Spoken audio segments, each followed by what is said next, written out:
Now for the controversy. What we're about to show you is in-car footage.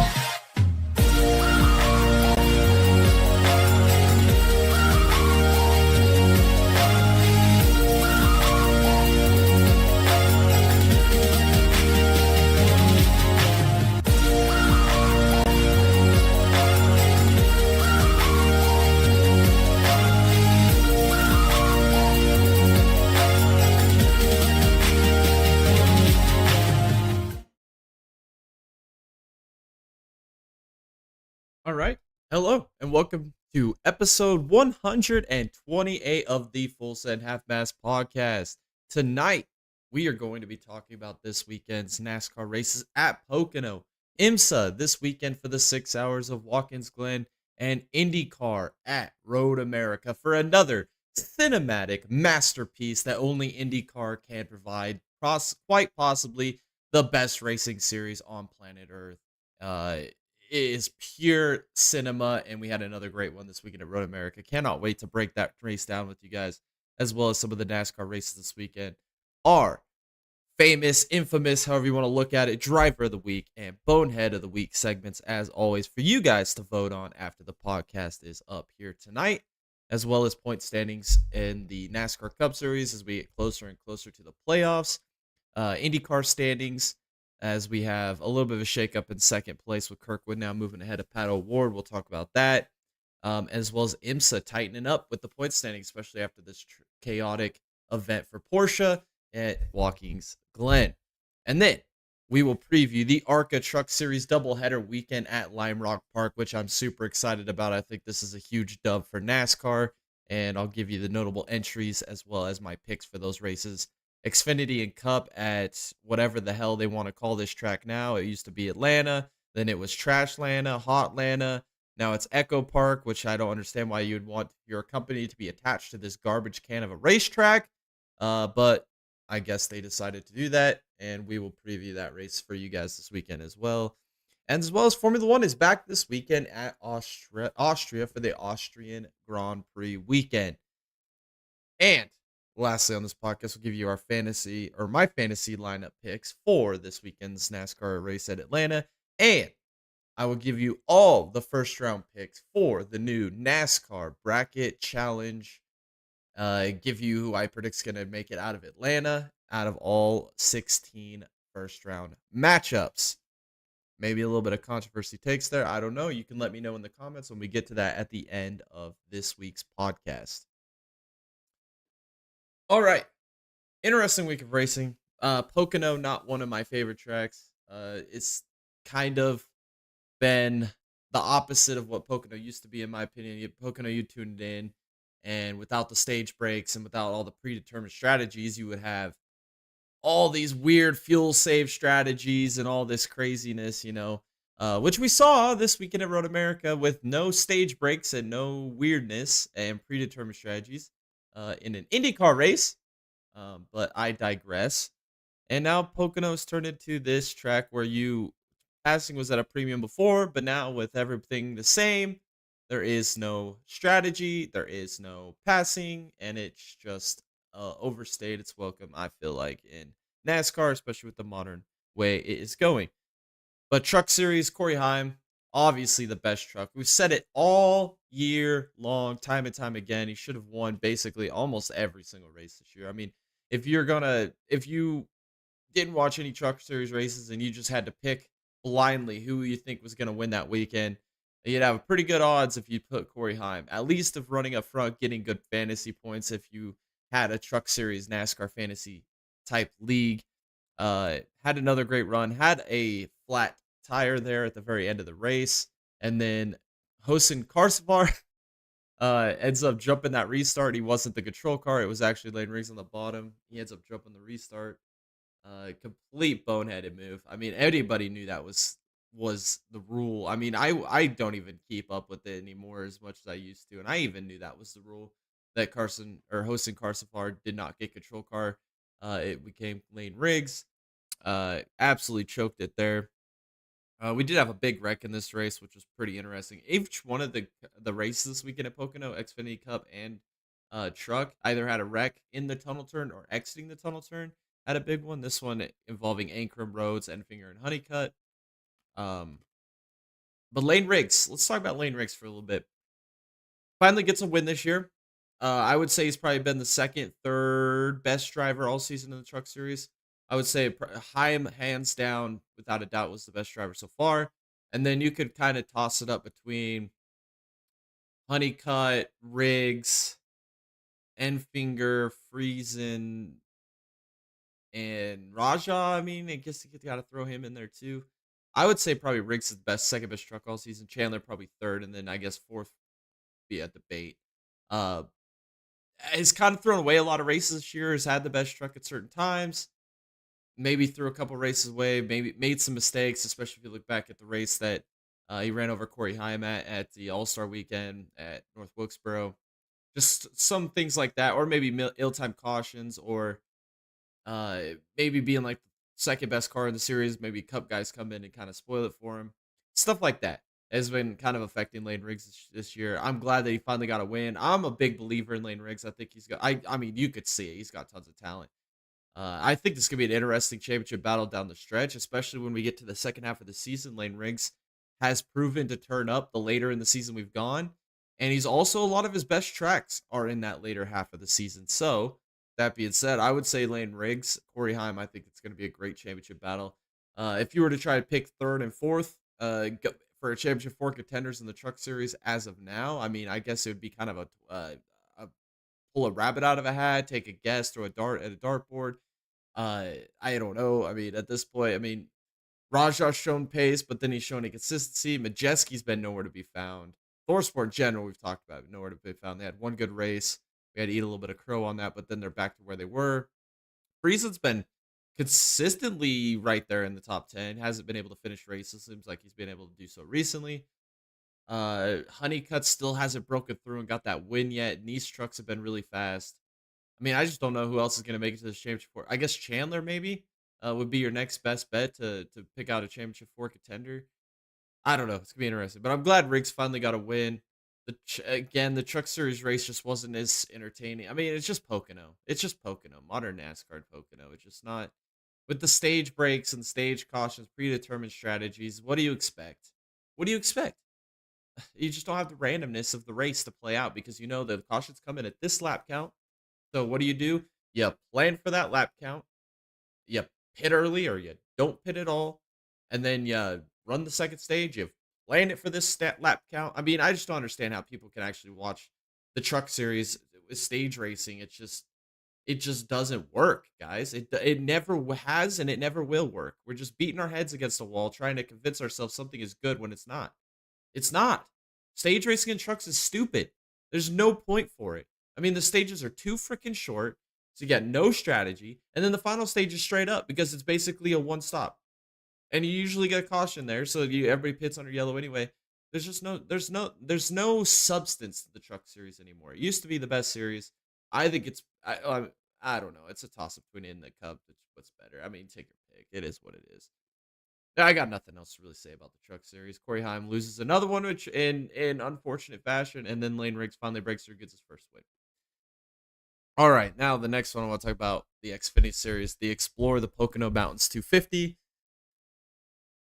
Connor Zilisch, he's a beast. Let's just say it like that. He had the best car in this race. A lot of people are saying other drivers like Elliott and maybe Allgaier at times, or even Jesse Love at times had the best car. Nah, Zilisch had the best car.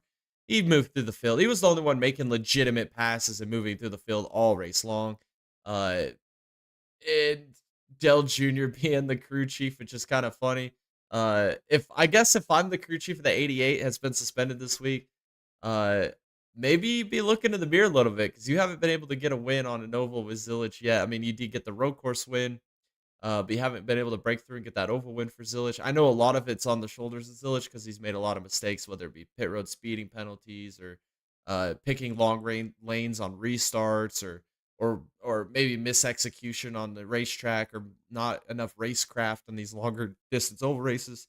I get that, but damn, to have your boss who's never crew chief before jump on the box and actually deliver a win, go 1-for-1 as a crew chief.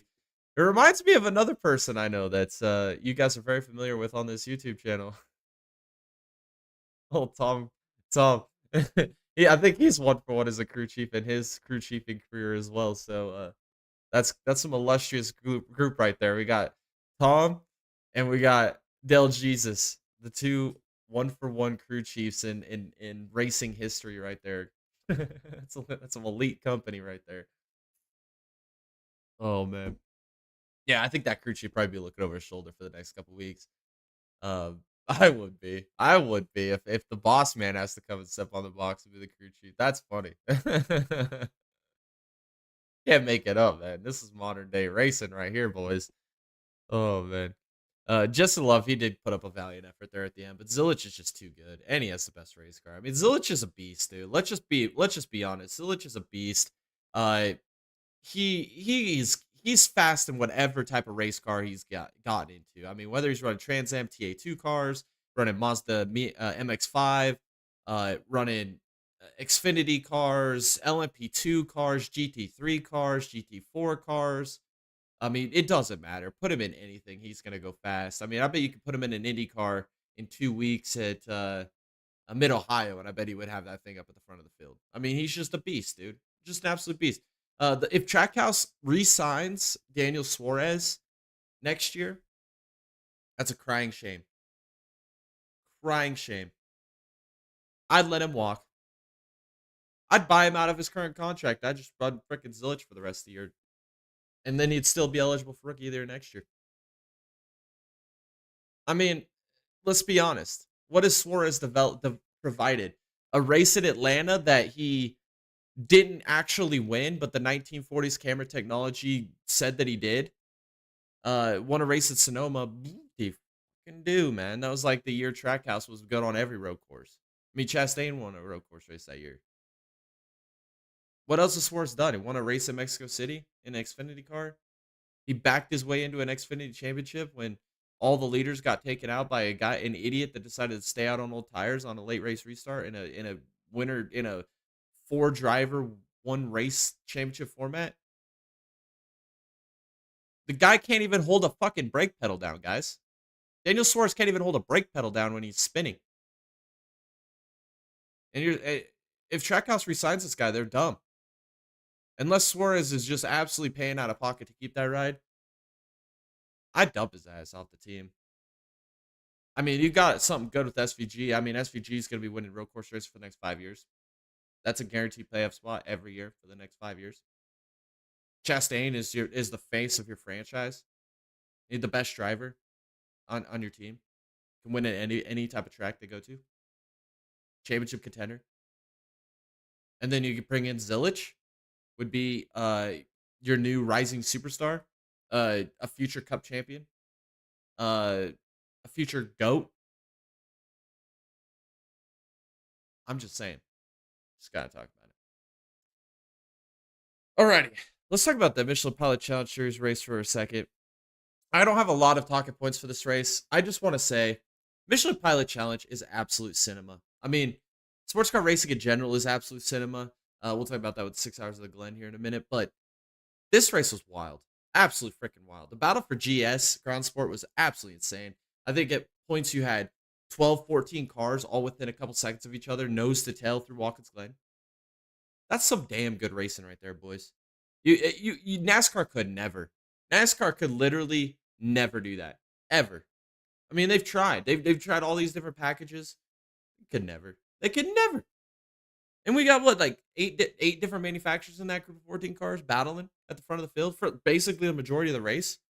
I mean, guys just absolutely on the ragged edge, sliding around the carousel in the boot, going the downhill sections, just absolutely freaking digging into the corners. GT4 cars are fun to watch, guys. They're fun to watch, boys.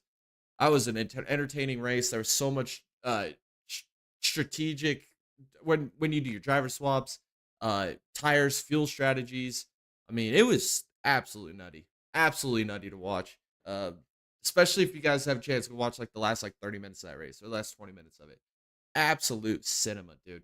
Absolute cinema. Great race. The number 28 Porsche ends up winning in ground sport, and then the number 93 Honda wins in TCR. Great race. I love Michelin Pilot Challenge. I think it's one of the better series in the world. It seems like every race is just a banger. Just so much randomness can happen. We see some drama. got guys overshooting the bus stop, going off track there. I mean, slipping and sliding through the carousel. Just watch those GT4 cars just freaking wheeling through the carousel, man. Dead sideways. Absolutely entertainment, man. Pure mint entertainment. A very well worthy series to watch. Indy NXT. Kyle Collette gets his first win of the season in Indy NXT. Out duels Dennis Hauger, which is it's just interesting to say because not a lot of people have outdueled him. I mean, he's really the only one that's had a chance to really actually outduel Dennis Hauger this year. At Gateway a couple weeks ago, he took the fight to Dennis Hauger early in that race, took the lead, and controlled 75% of it. Until Lockie Hughes just turned into an absolute demigod at the end and passed everybody and won the race. But Kyle Collette took the fight to Hauger there. And again, here Road America takes the absolute fight to Dennis Hauger once again. Dennis Hauger looked like he had this race under control. The lead most of the race, late in the race. Here comes Kyle Collette. And what did we say in the offseason? We said that this championship battle was going to be interesting because no more Louis Foster, no more Jacob Abel. We lost Rasmussen and Nolan Siegel over the last couple years. We've lost a lot of those heavy hitters. They're all up in IndyCar now. Who is going to be the guy to take that step forward? We said at the beginning of the year, I said, watch out for Lockie Hughes, watch out for James Rowe, Miles Rowe, and then watch out for Kyle Collette. I think Kyle Collette was the one we had circled. And then Dennis Hauger moves over pretty much last minute, and he's kind of dominated the season. He's taken the sail out of the wings of Miles Rowe as well as Lockie Hughes, and even Kyle Collette. Kyle Collette gets one over on him. So we've seen Lockie Hughes steal a couple wins from Dennis Hauger, and we've seen now Kyle Collette get a win away from Dennis Hauger. Interesting. Excuse me. It's going to be an interesting championship fight down to the end. Dennis Hauger still got a pretty good lead, but it's not over. His lack of oval experience might come back to bite him. That's where Kyle Collette, I feel like, is going to be able to succeed here at the second half of the season. We saw it at Gateway. We'll see what happens at Iowa. We'll see what happens in Milwaukee. Maybe a opportunity there for Kyle Collette or even a Lockie Hughes who's shown a lot of pace on ovals. I mean, just watching what he did, turning into an absolute demigod demon over there at Gateway and just passing 4 cars in like 2 laps with late in that race to win it. I mean, just unbelievable. It's going to be a great championship fight in Indy NXT. All right, now, the main races of the weekend. Let's get into them. We got to first talk about this IndyCar race. I can't not watch these IndyCar races this year, guys. It's just been pure and utter cinema. Absolute. I mean, I say it all the time, but like the NASCAR WWE, NASCAR Entertainment Group, or whatever the hell you want to call it, and their script writers, they could never, in a million years, write a script as good as what natural IndyCar racing can provide. Can't do it. Impossible. Those script writers at NASCAR are absolutely beating their heads against the wall, trying to figure out how they can script write the natural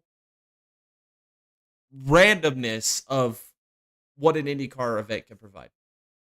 I mean, we've talked about it all year. Every race this year has been just this interesting storyline. Really kind of kicked off since the Indy 500. We had an amazing Indy 500. We backed it up with just an absolute dramatic just storyline of a Detroit race. And then we go to Gateway, and again, just you thought it couldn't get any crazier. It gets crazier at Gateway. And then we go into Road America, and I'm thinking, like, Road America's, I mean, honestly, is probably one of the top 5 tracks in the world. It's a freaking amazing track. Doesn't matter what type of car you take there, it's going to be a freaking banger, absolutely electric every time. But then you take IndyCar there, I'm like, I mean, how could you top the insanity of the Indy 500, the Detroit Grand Prix, and Gateway? Road America did it. They did it in Road America. I mean, this race is absolutely freaking crazy. It starts off the weekend with Louis Foster on pole, which is an absolute shocker to me. Alex Palou, early in the start, it kind of fades. We're going down the downhill section down into turn 3. David Malukas off in the gravel trap. Looks like his race is absolutely killed. Early caution for him. Then we get Stingray Robb closing in on Marcus Armstrong. He ends up absolutely misjudging it and just completely locks up the brakes, hits the outside wall, slams into the tire pack in turn 5. I mean, let's talk about turn 5 for a minute. Turn 5 is the most action corner of action corners at any speedway around the world. Absolutely freaking phenomenal what turn 5 provides. I mean, we saw Rosenquist at one point be able to make a pass around the outside, which not a lot of other people were able to do. You saw crazy dive bombs, 3 wide moves. You saw McLaughlin and Newgarden side by side off into the gravel, bouncing over. I mean, Turn 5 was freaking nutty, guys. That was so much fun to watch. I mean, honestly, if you just had a camera just set at Turn 5 and you just watched Turn 5 the whole race, you would be extremely, extremely entertained. I mean, absolutely thrilling racing. Oh, excuse me. I don't even know where to begin next. The Swinger Rob incident. I mean, absolute nominee for Bonehead of the Week. I just don't understand what he was doing. I, I don't. I don't know. He kind of put some blame on Marcus Armstrong, but then he kind of backed it up a little bit when he saw the replay. You can't blame it on the guy in front of you. Your job is when you're behind somebody is to find a way to pass, or at least find a way to navigate the track without, excuse me, without running into him. Um, I just don't understand what he's doing. He locked up the brakes. He had such high closing speed, locked up the brakes, hit the outside wall in a tire pack. His race was done. And then, old Cooter, this has got to be one of the most comical things I've seen in racing in a long time. This is also a nominee for Bonehead of the Week. Old Cooter Daly, man. Turn 5. Misshoots the corner. Oh, excuse me. Absolutely misshoots the corner, off into the gravel trap, and slides right up into the little tire pack. Gets it stuck. They got to bring out the safety vehicle, the AMR safety team. Have to pull him out. They end up hooking the tow cable or the tow strap around the rear attenuator. They pull him out of the gravel trap. And then Cooter Daly proceeds to put this thing in gear and try to peel off the racetrack. They got the official jumps in front of him. And he's got his hands up like, no, no, no. And the guys behind him are like, no, no, no. He's just screaming at him to stop. So what does Cooter do? He just lights up the rear wheels again, takes off, rips off the tow cord from the safety truck, and continues on down the track. The safety official throws his hand in the air and frickin' kicks dirt and starts walking away. I mean, and then the crew's telling him, hey, dude, you broke the safety cable off the damn AMR safety truck, dude. We got to get the cord off your car, like the cable off the car. So it just continues on by, and look, he ignores his crew like they don't even exist, doesn't even acknowledge what they were saying to him. And just continues around the track, passes pit lane, continues on. Then he ends up having to come in during the first lap of green, goes a lap. I mean, what the hell was Cooter doing? I mean, damn. That was embarrassing, dude. Absolutely embarrassing. Just watching the replay of it, or just watching it live, I just couldn't believe what I was witnessing. I mean, only Cooter could do something like that, guys. Absolutely insane. And then to add to it, I mean, Joseph Newgarden, coming off the final turn, Edsel absolutely loses control. He slides up and absolutely TKOs his car, takes the whole rear end, got shifted over like a whole foot to the left. I mean, absolutely TKO'd that number 2 machine. Penske had a rough day. McLaughlin looked like he had a fast car early, lost track position. He faded. Will Power and Kyle Kirkwood, or tongue twister. Kirkwood as the publications like to say. They had their drama in Canada corner. Will Power just absolutely sends it in on Kirkwood early in the race, pulls a slider, makes Kirkwood have to brake, and then Plo goes by on the inside, and Kirkwood's screaming and yelling at his team that Power needs a penalty, and Power this, Power that, just freaking out over Will Power. And it wasn't even later in the race, like, I don't know, maybe 10, 15 laps later, same scenario, but roles reverse. Kirkwood sends it in Canada corner on Will Power. This makes Will Power have to check up and off into the gravel trap. He loses several positions. Then he goes over the radio and starts bitching and moaning and whining. Oh, Kyle this and Kyle Kirkwood this, Kyle Kirkwood that. Oh, blah, blah, blah, blah. Just bitching, saying he needs a penalty too. I just thought it was funny, man. The initial bitching by Kirkwood, then the payback by Kirkwood, and the bitching by Will Power. And you can't make it up, man. The personalities in IndyCar are freaking fantastic. Then you got Cooter over here just absolutely losing his freaking brains, just shitting the bed so bad over here trying to rip off the strap off the AMR safety truck. I mean, that was dumb. And then Malukas ends up driving his way back up towards the front. That was impressive at the end of the race. But the intrigue of this race, right, after that final caution, we end up getting into this weird IndyCar cinema, right, where it seemed like the strategies are pretty cut and dry. You're going to have probably two different strategies, the guys that started on the softs and the guys that started on the hards, and how was that all going to blend out? It looked like the hard tires just really didn't have the pace. It was all the soft tires that had the pace. So you thought it was going to be a tire race. Didn't really think it was going to be a fuel mileage race, but it turned into one. Scott Dixon somehow cycles to the front. He's trying to play this long game with the strategy. He was one of the first people to pit early in the race after everything that happened and all the cautions and all the track position shuffle up and line up orders. He ends up cycling to the front. Rosenquist leads the fifth, sixth, however many strategies were up to this at this point, leading this strategy with enough fuel to the end. And then you got Alex Palou running behind Dixon on a little bit alternate strategy. And then as well as Rossi was on the Dixon strategy as well. I think he had one lap less fuel than Dixon, who was leading. And then Palou had 2 laps extra than Dixon, 3 laps more than Rossi. And then obviously, like I said, with Rosenquist running there 4th at the end, had enough fuel to go to the end.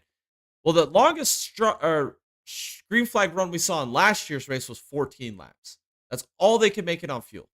And that was before the cars got heavier with the new hybrid system. And so with Palou having 15 laps in that final stint to make it to the end, it looked like it was not going to happen. And he's running behind behind his teammate Dixon. Dixon doesn't look like he's saving. Dixon's pretty much convinced that he's not going to make it. He has to pit with a couple laps to go. Palou still saving. Rossi is definitely not going to make it because he's worse than Scott Dixon, and Dixon's is not going to make it.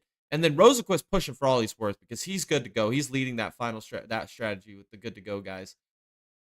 And then Santino was kind of in between Rosenquist and Palou, just right on that fringe of making it. So it was like right down to the edge. Just you're watching all the strategies play out, then you see, boom, 4 to go. Rossi, he bails. 3 to go. Boom, Dixon, he's done. So then Palou inherits the lead. Rosenquist trying to run him down. Then you're like watching back and Santino's running there in P3. Like, can he make it to the end? Like, it's all this crazy drama playing out right in front of you, right? And you just don't know who's going to make it to the end.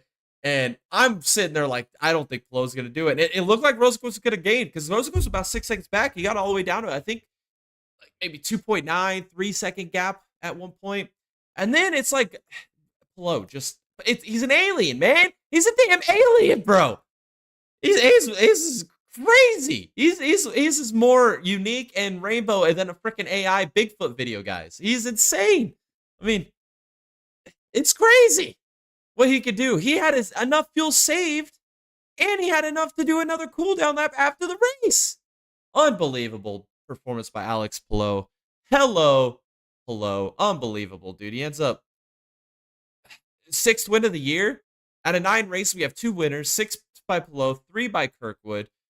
The point standings as it stands right now is, let's see, Palou is 93 over Kirkwood in 2nd, 111 over Pato in 3rd. We got 8 races left. A lot of them are ovals. Not Palou's strong suit. Can Kirkwood get back into it? Kirkwood's not really known for his ovals either. They both got kind of a unicorn oval win this year, with Palou winning the Indy 500 and then Kirkwood winning Gateway. It feels like an Alex Palou championship, but man, if Kirkwood is able to get this down to like 20, 30 points by the end of this season, you're going to look back at that Indianapolis disqualification and wonder what could have been this year for Kyle Kirkwood. Again, Kirkwood had a good run. I think he finished, P4? Had another good run. Didn't have race winning speed. It didn't feel like it. Didn't have race winning strategy. He was never the lead of any of the strategies he was on. So really never really stood a chance in that aspect. I guess the coolest part of the race though was at the end. Everybody running out of fuel. I think Ray Hall, there was like 4 or 5 cars that all ran out of fuel and stopped right there at the end of pit road after they crossed the checker flag. And then Santino runs out of fuel into like into turn 5 after he crossed the checker. He ends up parking it. They throw him a water bottle over the fence. He's drinking it, and then he like throws it on the ground. He screams out for a beer. They throw him a Miller Lite. He's chugging a Miller Lite. Like, that was the coolest freaking thing, man.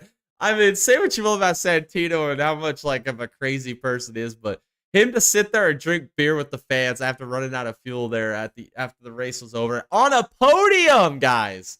Another podium for freaking Santino Ferrucci, man. How the hell does he do this? Unbelievable. What an awesome moment that was. Viral moment. Drinking beer with the fans for Santino. I enjoyed the hell out of that, man. That is IndyCar racing, dude. Just a fantastic race, man. Best race of the weekend, in my opinion. This race was an absolute nail biter thriller. I'm watching the race play out, and I'm trying to keep track of who's on this strategy, and then this strategy splits off into two strategies. I'm trying to so who's ahead of this strategy's leader, who's ahead of this strategy's leader. But this is kind of the same strategy. It's a branch off of this strategy, but we also had this strategy, which branched off 3 times, and then you had this strategy, which branched off once, and then you had another strategy develop at the end, and then another one develop at the end with multiple branches. It was like, my head's freaking spinning trying to keep up with all this stuff, man. And all the drama. We have the Malukas early incident. He's rebounding all the way back to, I think he came on like P7. Unbelievable drive by him. The Cooter shenanigans. The New Garden off in wrecking on the final turn. You had the Stingray Rob incident. Then you had the fuel mileage at the end, the alternate. I mean, just an absolute cinematic race once again. Then everybody running out of fuel at the end of the race. Palou somehow makes it on fuel when it looked like it was inevitable he's going to run out. Santino chugging beers with the fan. I mean, sequential freaking IndyCar, man. If you're not watching IndyCar, I don't know what you're doing, guys. It's the best, most fantastic racing in the world right now. You guys have to watch it, man. Another freaking cinematic race. Next one is Mid-Ohio. Should be another good freaking banger of a race. I'm not going to even say that any of these races are going to turn into snooze fest because ever since Indy 500, these races have just turned up and gotten better week in and week out, man.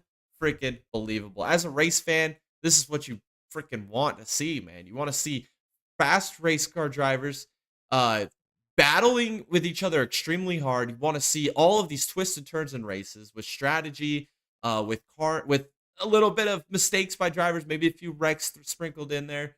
The mistakes that drivers make, the mistakes on pit road, different weather conditions, great battles to the end, fuel mileage style race. Like, you can't freaking ask for anything better than what IndyCar is providing right now, guys. You can't. It is the most entertaining racing on planet Earth right now. Last year, it was a debate because I would say F1 probably last year was the best racing that we saw in the world.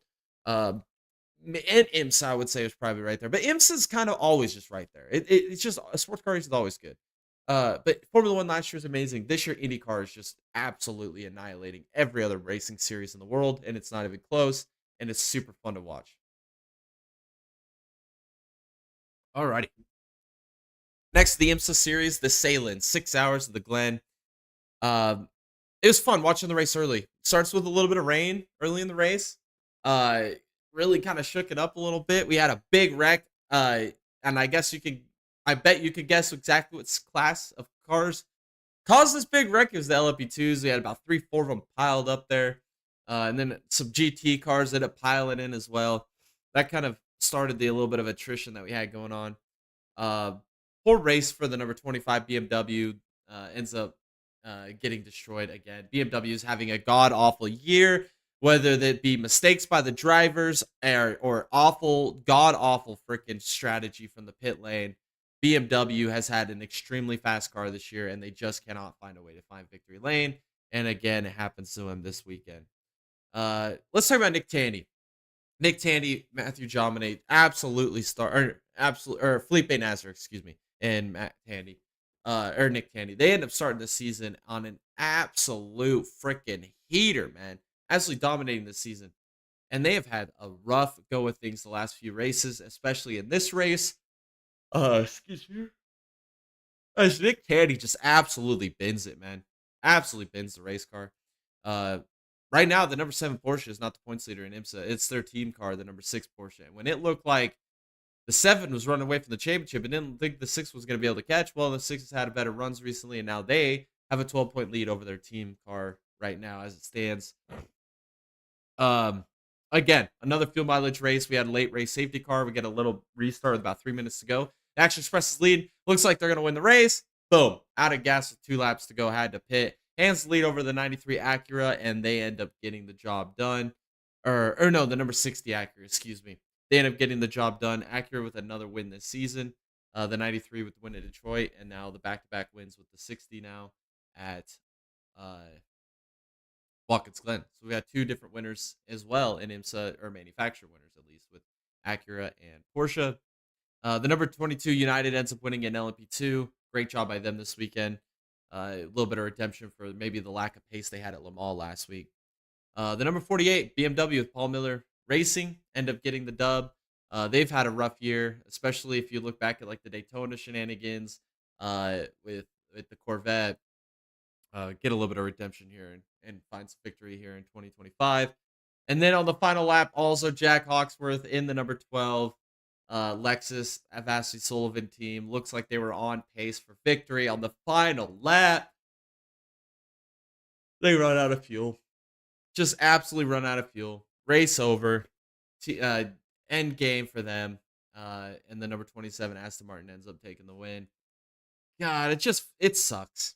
It just sucks, man. Bastard Sullivan just again another great run, and it felt like they're just doing the God's work, man, making this old, outdated chassis, outdated car work for them, getting the results that they need, or putting them in positions to get the results that they need, and whether just not having the pace at the end, or running out of fuel, or getting a penalty, or just bad strategy. I don't know, man. It's just whatever can go wrong for this team just goes wrong, and it's just really upsetting, man. They're gonna break through eventually. You just have to think they can, man. Ah, that would have been a great dark horse win. Alrighty, last race I want to talk about. Let's talk about the Cup Series, the Great American Getaway 400. I put in my notes, boring ass race, and I will stand by it. Almost put me to sleep. Just absolutely boring ass race. These next gen cars absolutely freaking suck, man. I just hate the next gen cars, especially when you take it to a track like Pocono. They're not gonna. Pocono was never a great track, guys. I mean, the only thing that was good about it was pre-stage racing. Ever since we've had stage racing, Pocono is the one of the worst tracks. It, there's no strategy, so the only way for the in the old days for Pocono to be entertaining is it was a strategy race. You had no stage breaks, you had no predetermined cautions, so the strategies just played out either pit early on a fuel stint, you could pit for tires, stretch it out long. It was just so many different strategies, and it would always come down to how do you reverse the race to be able to have just enough fuel to win the race at the end, and then maximize track position and have good clean tires on it at the end. It just isn't like that anymore. Everything's predetermined. The race is as predictable as anything is predictable. It was a boring ass race. The only upsides is hosted Carsfar had a freaking incredible save. Can't believe he saved it off of turn 3. Absolutely unbelievable. AJ Allmendinger's pit road incident where he hit a tire into one of SVG's crew members. I mean, absolutely just destroyed this guy, man. I hope he's okay. I mean, those tires are freaking heavy, dude. Absolutely heavy.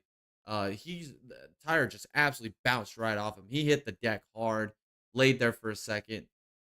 Oh, he probably is feeling it right now, guys. Holy cow. Bubba Wallace brakes went out again for him at another Pocono race. It seems like this track has done it to him several times now.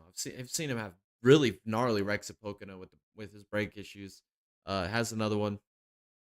He had a big one with KFB, and involved in another big wreck. Him collected with Ty Dillon, SVG, Christopher Bell. Again, just like the Xfinity and the truck race, we had a wreck off of turn 2, off the tunnel turn, or in the tunnel turn. Kyle Busch, his season, he's cooked, guys. He ain't making the playoffs unless he could just somehow find a win. Like, I think his best bet to make the playoffs is like this weekend in Atlanta. If you don't win at Atlanta this weekend, it's over, guys. Kyle Busch ain't making the playoffs again. And another win this year. That's just who would have thunk it, man, with Kyle Busch. Oh, excuse me. Final round of pit stops. Briscoe did not get enough fuel in his car, made a mistake. They were supposed to be shooting for about a 12-second pit stop to get enough fuel in the car. They only went with a 10. And I knew watching it live, I was like, I think there's something fishy there. Because they had a 2-second shorter pit stop than everybody else. And then the broadcast starts talking about, I'm like, well, I already noticed it before everybody else did. So I feel like a winner there. Um, and then we get a late race caution, which I think saved Briscoe because it allowed him to save fuel under that caution. It did kind of screw BK up though. Kozlowski was going to try and play that long, put some fresh tires on, and he was going to try and charge back through the field with fresher tires later in the race. It just never got to play out because of the caution. He did drive himself back up to P9 at the end. There's a lot of people saying like, well, especially Dicky. I was watching a little bit of his podcast earlier, just a little bit of it, and he was saying, I don't understand why everybody's all mad about Brad Keselowski got caution. They messed up Brad Keselowski. Yeah, yeah, yeah, yeah, yeah. He wasn't gonna win the race anyway. Yeah, he might not have won the race, but he finished ninth, and he got screwed by the yellow. Imagine if that strategy would have played out, if he probably could have got top 5. Dumbass, Dicky, fucking fucktard, retard. I mean, dumbass. God. I mean, it just absolutely screwed BK. I feel bad for BK. Again, another driver. Like, if you don't win this week in Atlanta, he's cooked. Where's he going to find a win? How's he going to get himself in the points or in the playoffs? He's got to win. He's too far out of points. Screwed him over. Briscoe saves enough fuel to win at Pocono. And again, boring ass race. I think the top 3 there with Briscoe, Hamlin, and Blaney ran pretty much nose to tail, all within 1.2 seconds of each other at the end of the race. Nothing happened. I mean, it's just, it was almost me turning it off worthy. It was just stupid and boring. I mean, I guess congrats to freaking Can't Go Briscoe. I just don't like the guy. I think he's an overrated driver. I think he's completely overrated. Ends up getting a win.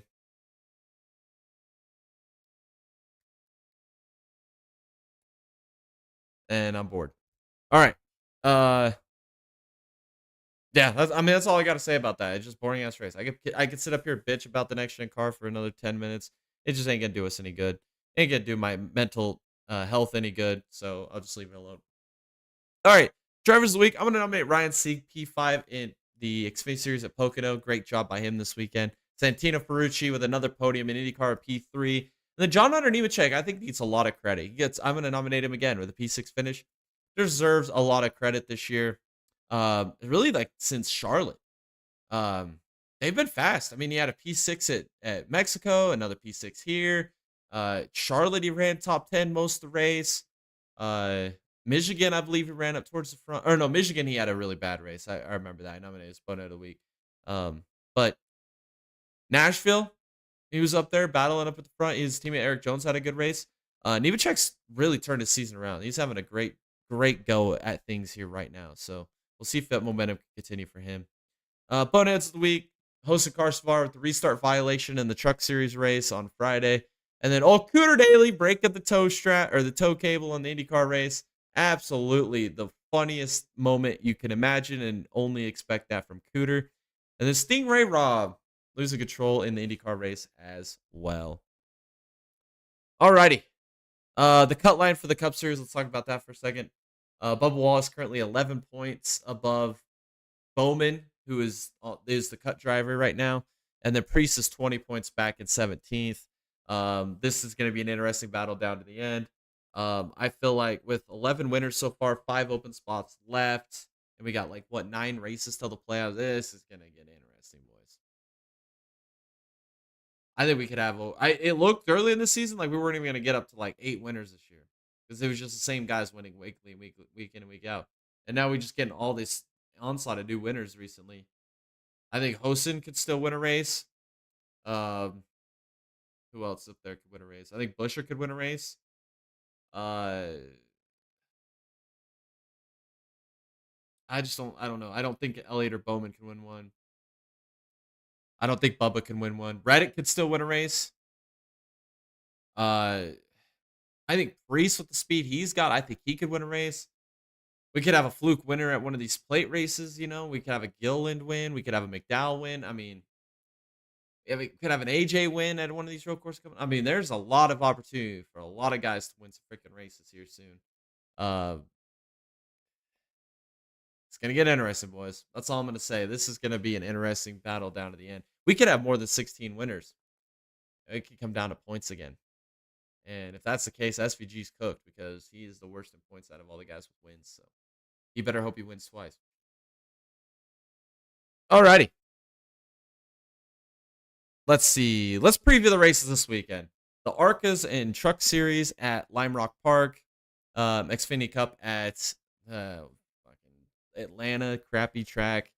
And then F1 at Austria for the Austrian Grand Prix weekend. Notable entries in the Truck Series. We got Brett Cruz in the number 1 for Tricon Truck. Jordan Taylor, I'm excited for this one. Racing for Spire in the number 7 truck. Watch out for him this weekend. I think he's going to be fun to watch. Dale Quarterly making a Truck Series start this weekend in number 32 for NDS. And then Josh Bilicki in the number 44 for Nice Motorsports. I think he's going to be a contender this weekend as well. Xfinity, Eric Almirola with JGR the 19.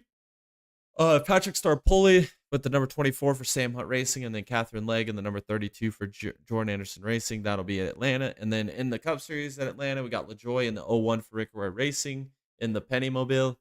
David Starr with MBM in the 66. JJ Daly with NY in the 44. BJ McLeod with Live Fast in the 78. And then old Connor Zillich. Zilly. Connor Illich in the number 87 for Trackhouse. We'll see how he could do this weekend at Atlanta. On Friday, the Xfinity Series, the Focused Health 250. My pick for this weekend is the team that dominates at these type of races in the Xfinity Series. I know his teammate is going to be freaking wicked fast, but Jesse Love outqualified him last year. I think he can outduel Austin Hill this weekend. I felt like he had a better car than Austin Hill the first round at Atlanta this year, and it just didn't play out in his favor. It's the night race version of Atlanta on Friday night. I think this is Jesse Love written all over it. I think he gets redemption. I think he's running better than Austin Hill. It's going to be between those two. I mean, let's be honest, guys. Let's be real here. It's going to, and I think Almirola will be a factor as well. I believe Nick Sanchez will be fast. He was fast the first time around in Atlanta. I don't know about Allgaier. I don't really know about Junior Motorsports in this race. I mean, the first go around, they weren't that fast. I don't know if they're going to find something here at this race. But I think it's going to be between those two RCR guys, and I think Jesse Love takes advantage of his teammate Austin Hill this weekend and gets the dub. Then my dark horse is a guy to always watch at these types of races. I'm going with Anthony Alfredo. Fast Pasta, whatever you want to call him, Mr. Dude Wipes. I don't know. This dude's always freaking fast at these plate races. He always finds a way up to the front. I think he'll do the same this weekend. Watch out for that 42 with Anthony Alfredo in the Xfinity Series race on Friday. And on Saturday, the ARCA Series, the Lime Rock Park 100. I'm going with Brent Cruz. He's in the field. I think he wins the race. He is exceptional road racer. I've seen him win in the TA2 series with the Trans Am on road courses. I think he's gonna just take the field to lunch at Lime Rock Park. I think he's gonna dominate this race at ARCA Series, and he's gonna win. And he's in the best car with JGR equipment, the number 18. My dark horse, I'm gonna go Dale Quarterly. That old bastard could still drive and wheel anything around a road course. I think he's gonna be an absolute contender this weekend in both the Xfinity and the Truck Series. Watch out for Dale Quarterly. If something crazy happens at the front of the field between the Venerini and the Joe Gibbs and the Pinnacle machines, watch out for Dale Quarterly to kind of maybe sneak his way up towards the front of the field by the end. And then in the Truck Series on Saturday at Lime Rock Park, we got the Liuna 150. Again, I think it's a sweep this weekend for Brett Cruz. I think he wins the Truck Series race. Excuse me. I think he dominates it, to be honest with you. Just like the ARCA race, I think he's just going to dominate. He's in a Tricon truck. We've seen how good the Tricon trucks are this year. Watch out for Brent Cruz to win both races, the ARCA and Truck Series, this weekend at Lime Rock Park. And then my dark horse in the Truck Series, I'm going to go Josh Bilicki. I wanted to take Jordan Taylor as my dark horse, but I just feel like he can't. With as much accomplishments that he has to his name in sports car racing, especially the track record he's had at Lime Rock Park, I just don't know how you could take Jordan Taylor as a dark horse, man. I guess he could because he's not Truck Series regular. I just want to go outside the box. I think Jordan Taylor's going to be a factor in this race as well, but I'm going to go outside the box here. I'm going to take Josh Bilicki with that niche truck number 44. He is a great road racer. We've seen what he did in his select start last year with JGR at, what was it? Portland. Had a really good run there. I think with a niche truck behind him, we've seen how fast those niche trucks are. I say Josh Bilicki is going to be a threat this weekend at Lime Rock Park. I think it's going to be a fun race. I think Truck Series on a road course, is entertaining, especially something like a Lime Rock Park. It's a short road course, kind of like a little stadium course, kind of.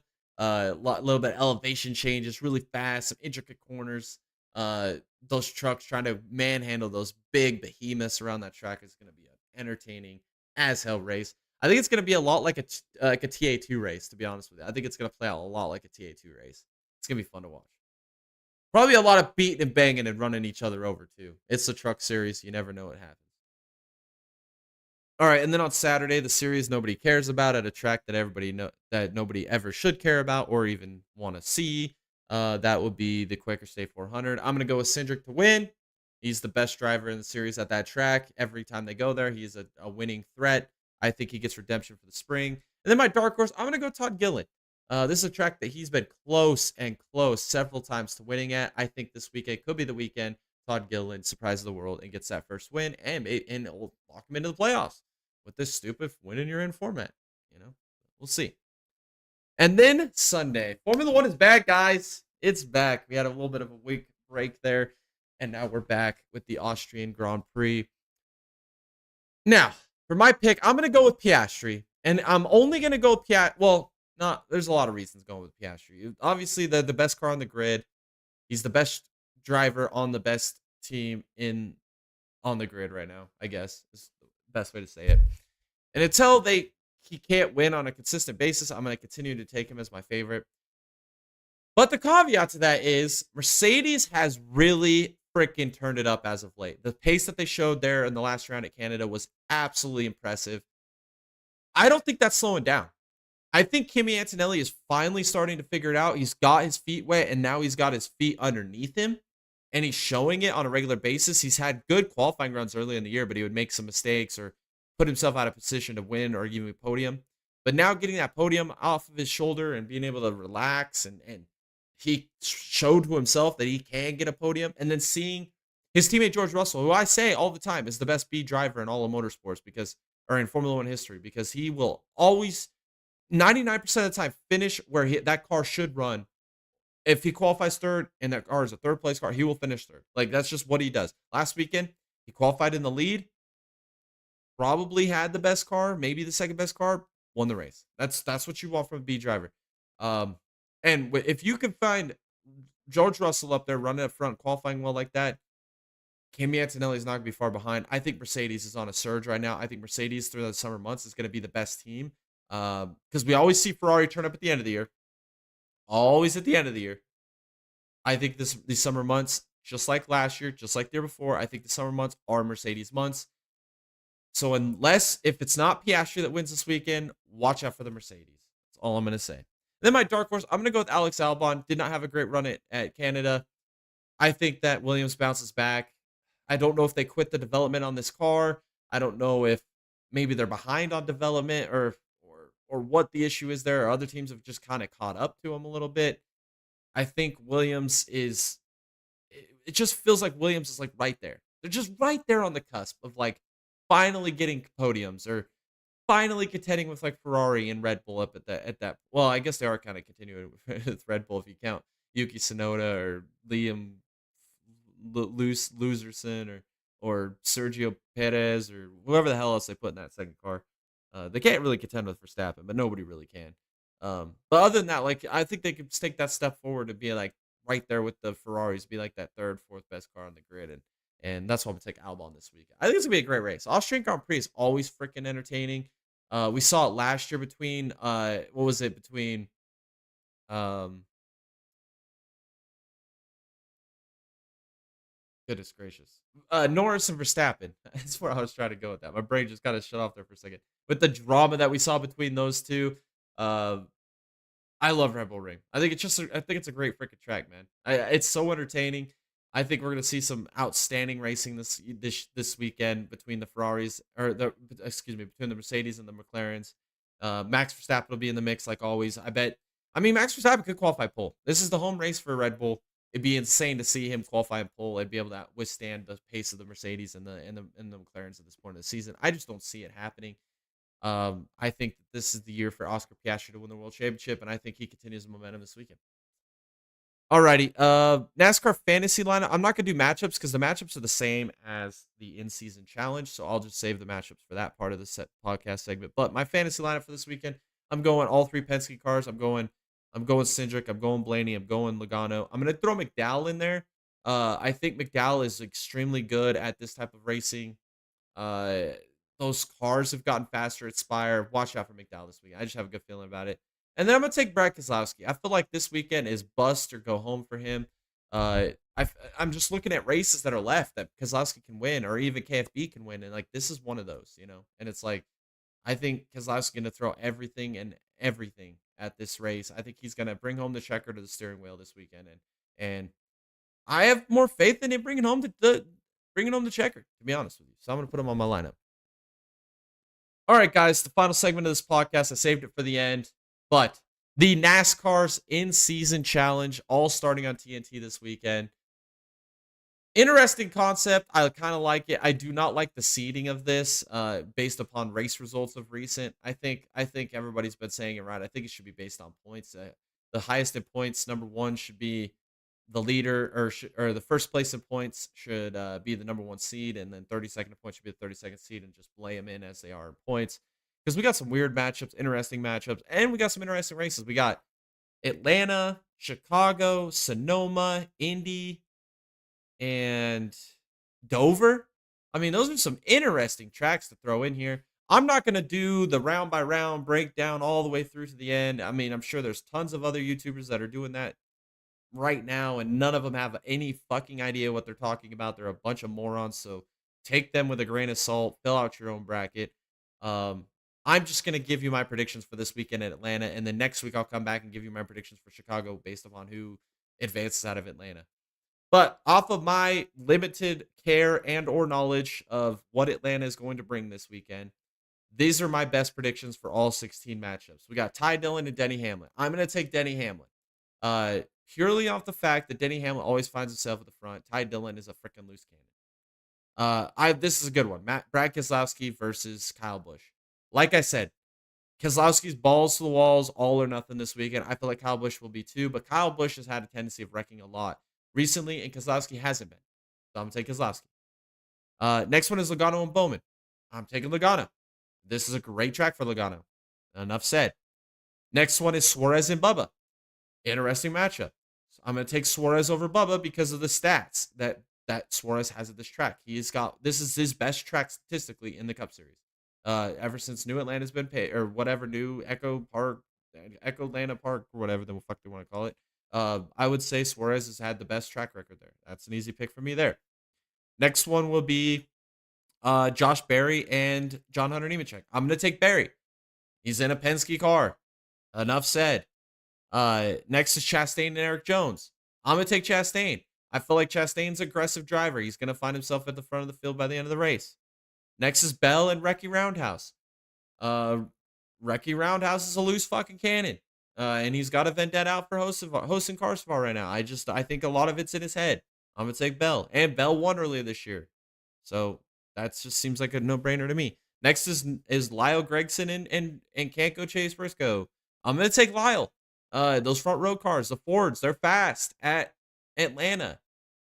I think he could survive the wrecks. Next is William Byron and Ryan Preece. I'm going to take Byron. Byron's a former winner at this Atlanta configuration. He's going to be fast. He's going to be up front. Next is Blaney and Hosen Carsval. This is a good matchup, but I'm taking Blaney because he's in a Penske car. They're going to be up front. Next is Larson and Reddick. Reddick has been dog shit this year. Larson's on a slump. This is a good matchup, but I'm going to take Larson because a coin flip. I have no idea. I can't even justify it. I'm just going to take Larson. Next is McDowell and Allmendinger. I'm going to take McDowell. Like I said, McDowell, this is a great track for him. I think he can do some great things this weekend. Next is Gibbs and Haley. I'm going to take Gibbs. Gibbs has actually turned the season around recently, and he's having some good runs. Yeah, Pocono didn't work out too good for him, having issues, but I think that this is a track where he can link up with his teammates. I think he'll be up at the front. Hamlin and Bell have got track records to prove for it. If he could get linked up with them, I think he'll be fine. Next is Cindric and Zane Smith. I'm taking Cindric. I think Cindric wins the race. And then next one is Gillen and Buscher. And this is another good matchup, but I'm going to take Gillen because Gillen, this is one of his best tracks as well. And those front row Fords are fast. Just what I'm thinking. That's my matchups for round one. If you guys agree or disagree, think I'm an idiot, let me know in the comments below. Tell me who you got. I want to hear them. I want to read them. Let me know.